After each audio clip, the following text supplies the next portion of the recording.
ഏവർക്കും പ്രിയങ്കരനായ നമ്മുടെ പി അൻവർ XML ഒടുവിൽ ഐക്യ ജനാധിപത്യ മുന്നണിയുടെ കൂടാരത്തിൽ അഭയം കണ്ടെത്തിയിരിക്കുകയാണ്. അത് ഒരു അഭയാർത്ഥിയായിട്ട് ചെന്നല്ല, മുസ്ലിം ലീഗ് അടക്കം കോൺഗ്രസിലെയും ഒരു വലിയ വിഭാഗം മുൻകൈ എടുത്താണ് അദ്ദേഹത്തെ UDF ക്യാമ്പിൽ എത്തിച്ചിട്ടുള്ളത്. അദ്ദേഹത്തിന് ഒരു പൂർണ്ണ അംഗമായിട്ട് അവർ സ്വീകരിച്ചിട്ടില്ല.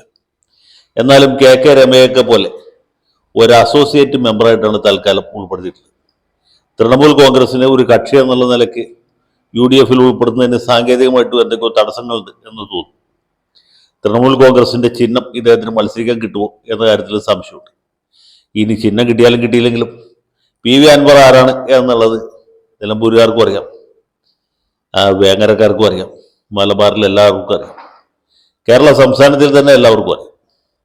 അതേ വീരശൂര പരാക്രമിയാണ്, ആരെയും പേടിയില്ലാത്ത ആളാണ്. പിണറായിസത്തിൻ്റെ സമീപകാലത്തുള്ള ഏറ്റവും വലിയ വിരോധിയാണ്. കേരളത്തിലെ പോലീസ് സേനയിൽ സംഭവിച്ചിട്ടുള്ള സംഘവൽക്കരണത്തെക്കുറിച്ച് കാവ്യവൽക്കരണത്തെക്കുറിച്ച് ഒക്കെ വളരെ വാചാലമായിട്ട് സംസാരിക്കുന്ന ആളാണ്. എന്ന് മാത്രമല്ല, മുഖ്യമന്ത്രി പിണറായി വിജയന് അദ്ദേഹത്തിൻ്റെ മരുമകൻ ഭാവി മുഖ്യമന്ത്രിയും പിണറായി വിജയൻ്റെ രാഷ്ട്രീയ അനന്തരാവകാശിയുമായിട്ട് കരുതപ്പെടുന്ന മുഹമ്മദ് റിയാസിനെയും കുറിച്ച് വളരെ പരുഷമായിട്ടുള്ള പല പദപ്രയോഗങ്ങളും നടത്തിയിട്ടുള്ള ആളാണ്. PV അൻവർ ആയാലും നിലമ്പൂർ മത്സരിക്കാൻ സാധ്യതയില്ല എന്ന് നമുക്കറിയാം. അവിടെ ആര്യാടൻ ഷൗക്കത്തുണ്ട്. തവന്നൂർ മണ്ഡലത്തിലോ പൊന്നാനി മണ്ഡലത്തിലോ അതല്ല തിരുവമ്പാടി മണ്ഡലത്തിലോ അല്ല പുള്ളി മത്സരിക്കാൻ പോകുന്നത് കോഴിക്കോട് ജില്ലയിലെ ബേപ്പൂർ മണ്ഡലത്തിലാണ് എന്നാണ് കേൾക്കുന്നത്. ബേപ്പൂര് എതിർ സ്ഥാനാർത്ഥി ആരാണെന്ന് ഞാൻ പറയാതെ നിങ്ങൾക്ക് അറിയാമല്ലോ, അത് നമ്മുടെ മരുമോൻ റിയാസാണ്. അപ്പോൾ മുഹമ്മദ് റിയാസിനെതിരായിട്ട് അതിശക്തനായ ഒരു സ്ഥാനാർത്ഥി ഈ ആരോപണ ജേകവരെ നേരിടാൻ അരിങ്ങോടൻ എന്ന് പറഞ്ഞ പോലെ ഇവിടെ അരിങ്ങോടൻ്റെ റോളിൽ അവതരിക്കുകയാണ് സാക്ഷാൽ PV അൻവർ. ഇവർ തമ്മിലുള്ള അംഗം അതിഗംഭീരമായിരിക്കും എന്ന് പറയേണ്ടതില്ല. കാരണം 18 അടവും പഠിച്ച ഒരു അംഗച്ചേകവനാണ് നമ്മുടെ PV അൻവർ. മുഹമ്മദ് റിയാസിനെ കുറിച്ച് പ്രത്യേകം പറയേണ്ടതില്ല. മണ്ഡലം ബേപ്പൂരാണ്. ബേപ്പൂർ മണ്ഡലം ഉണ്ടായ കാലം മുതൽക്ക് ഇന്ന് വരെ 1977 ഒഴിച്ച് ബാക്കിയെല്ലാം ഇപ്പോഴും മാർക്സിസ്റ്റ് മുന്നണിയുടെ സ്ഥാനാർത്ഥികളാണ് ജയിച്ചത്. 77 മാത്രമാണ് ചാത്തുണ്ണി മാസ്റ്റർ തോറ്റുപോയി. അത് തന്നെ അടിയന്തരാവസ്ഥ കഴിഞ്ഞ് അധികം വൈകുന്നതിന് മുമ്പായതുകൊണ്ടും എതിർഭാഗത്ത് അത്ര വലിയൊരു പൊളിറ്റിക്കൽ ആൻഡ് കമ്മ്യൂണൽ കോമ്പിനേഷൻ ഉണ്ടായിരുന്നുകൊണ്ടുമാണ് ചാത്തുണ്ണി മാസ്റ്റർ തോറ്റുപോയി. 80-ാം ആണ്ടിൽ അതേ ബേപ്പൂർ മണ്ഡലത്തിൽ NP മൊയ്തീൻ തന്നെ കോൺഗ്രസ് സ്ഥാനാർത്ഥിയായിട്ട് മത്സരിച്ചത് മാർക്സിസ്റ്റ് മുന്നണിയുടെ സ്ഥാനാർത്ഥിയായിരുന്നു. പിന്നീട് ഇങ്ങോട്ട് CPM മാത്രമേ ജയിച്ചിട്ടുള്ളൂ. 1991 BJPയുടെയും കോൺഗ്രസിൻ്റെയും ലീഗിൻ്റെയും പൊതു സ്ഥാനാർത്ഥിയായിട്ട് ഡോക്ടർ മാധവൻകുട്ടി മത്സരിച്ചിട്ട് പോലും ബേപ്പൂർ ജയിക്കാൻ പറ്റിയില്ല. അങ്ങനെയുള്ളൊരു മാർക്സിസ്റ്റ് ദുർഗത്തിലാണ് മുഖ്യമന്ത്രി സ്വന്തം മരുമകന് ഒരു താവളം കണ്ടെത്തിയത്. ഇദ്ദേഹമാണെങ്കിൽ ബേപ്പൂർ സുൽത്താൻ എന്ന പേരിൽ മറ്റൊക്കെ അറിയപ്പെടും. മുമ്പ് ബേപ്പൂർ സുൽത്താനായിരുന്നത് വൈക്കം മുഹമ്മദ് ബഷീറായിരുന്നു. ഇപ്പോഴത്തെ ബേപ്പൂർ സുൽത്താൻ എന്ന് പറയുന്നത് മുഹമ്മദ് റിയാസ്. അങ്ങനെ മുഹമ്മദ് റിയാസ് അവിടെ അങ്കക്കലി പൂണ്ട് ഇടത് കൈയിൽ പരിചയം വലത് കൈയിൽ ചുരുകയുമായിട്ട് കാത്തു നിൽക്കുക.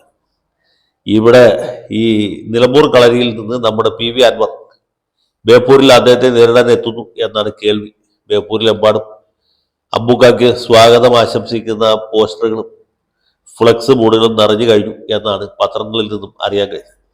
ഏതായാലും ഇവർ തമ്മിലുള്ള ഏറ്റുമുട്ടൽ കേരള രാഷ്ട്രീയത്തിൽ പുതിയൊരു അധ്യായം കുറിക്കും എന്ന കാര്യത്തിൽ എനിക്ക് യാതൊരു സംശയമില്ല.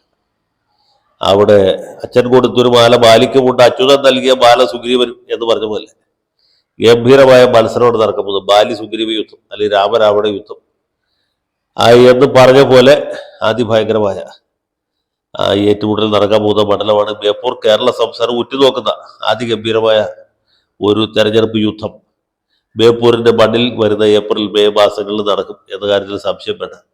പണ്ട് ഈ PK കുഞ്ഞാലിക്കുട്ടി വളരെ ശക്തനായിട്ട് കുറ്റിപ്പുറം മണ്ഡലത്തിൽ മത്സരിക്കുമ്പോൾ ഗോലിയാത്തിനെ നേരിടാൻ ദാവീദ് എന്ന് പറഞ്ഞ പോലെ അങ്കത്തട്ടിലിറങ്ങിയ KT ജലീലിനെ നമുക്ക് ഈ സന്ദർഭത്തിൽ ഓർക്കാം. ആരും വിചാരിച്ചില്ല കുഞ്ഞാപ്പ അവിടെ തോറ്റുപോകുന്നത്. പക്ഷെ നല്ലവരായ നാട്ടുകാർ വോട്ട് മാറ്റിക്കൂട്ടി. അങ്ങനെ കുറ്റിപ്പുറത്ത് കുഞ്ഞാപ്പ മൂക്കുകുത്തി. അപ്പോഴാണ് ആളുകൾക്ക് ഈ ജനാധിപത്യത്തിൽ ചൂണ്ടാടി വരൽ ഇത്ര പ്രാധാന്യമുണ്ടെന്ന് മനസ്സിലായി. കുറ്റിപ്പുറത്ത് സാധാരണഗതിയിൽ ലീഗ് സ്ഥാനാർത്ഥി തോപ്പിക്കാൻ ആർക്കും പറ്റില്ല. CPM കോൺഗ്രസ് കൂടി ഒരുമിച്ച് നിന്നാലും ലീഗേ ജയിക്കുള്ളൂ. ലീഗ് സ്ഥാനാർത്ഥിക്ക് കിട്ടുന്നതിൻ്റെ പകുതി വോട്ട് പോലും സാധാരണ LDF-ന് കിട്ടാറില്ല. ഇതൊക്കെ കഴിഞ്ഞിട്ടും കുഞ്ഞാപ്പയെ തോൽപ്പിക്കാനായിട്ട് ജലീലിന് സാധിച്ചത് അത്ര ശക്തമായ ജനവികാരം അദ്ദേഹത്തോടൊപ്പം ഉണ്ടായിരുന്നു എന്നുള്ളതുകൊണ്ടാണ്. മുസ്ലിം സമുദായത്തിൽ തന്നെ ഈ ഐസ്ക്രീം കേസ് കാരണം ഇദ്ദേഹത്തിനുണ്ടായ അതിഭയങ്കരമായ അവഖ്യാതി ബാധിച്ചിരുന്നു എന്നുള്ളതുകൊണ്ടാണ്. അപ്പോൾ അതുകൊണ്ട് ബേപ്പൂരിൽ റിയാസെ ജയിക്കുകയുള്ളൂ എന്നുള്ള പ്രവചനം നടത്തൽ കഥയില്ല. അതിശക്തനായ ഒരു എതിരാളി ഇത് അവതരിച്ചിരിക്കുന്നു. ഇനി അംഗത്തട്ട് ഒരുക്കേണ്ട താമസമേ ഉള്ളൂ. അതിന് സമയം മാത്രമേ കാത്തു നിൽക്കുന്നുള്ളൂ. സംഗതികൾ വളരെ ജോറായിട്ട് നടക്കട്ടെ എന്ന് ആശംസിക്കുന്നു. ഇവരിൽ ആരാണ് കരുത്തൻ എന്ന് തീരുമാനിക്കാനുള്ള അവസരം ബേപ്പൂരെ പ്രബുദ്ധരായ വോട്ടർമാർക്ക് കൈവന്നിരിക്കുകയാണ്. ഒരു കാര്യം കൂടിയുണ്ട്, കോഴിക്കോട് ജില്ലയിൽ BJPക്ക് ഏറ്റവും അധികം വോട്ടുള്ള മണ്ഡലങ്ങളിൽ ഒന്നാണ് ബേപ്പൂർ. അപ്പോൾ BJP സ്ഥാനാർത്ഥിയുടെ സാന്നിധ്യം അതിനെ എന്തുമാത്രം ബാധിക്കും എന്നൊരു വിഷയമുണ്ട്. ഇനി BJPക്കാർ രണ്ടിലൊരു സ്ഥാനാർത്ഥിയെ ഏതെങ്കിലും തരത്തിൽ സഹായിക്കുമോ എന്ന സന്ദേഹവും ബാക്കിയുണ്ട്. അപ്പം അതിനെക്കുറിച്ച് കൂടുതൽ പറയാൻ താല്പര്യപ്പെടുന്നില്ല. ആ ഒരു ഘടകവും കൂടി ചൂണ്ടിക്കാണിച്ചു എന്ന് മാത്രമേ ഉള്ളൂ. ഈ രണ്ട് മഹാബലന്മാർ തമ്മിലുള്ള മത്സരം രാഷ്ട്രീയ കേരളം വളരെ ആകാംക്ഷയോടി ഉത്കണ്ഠയോടുകൂടി കാത്തിരിക്കുക.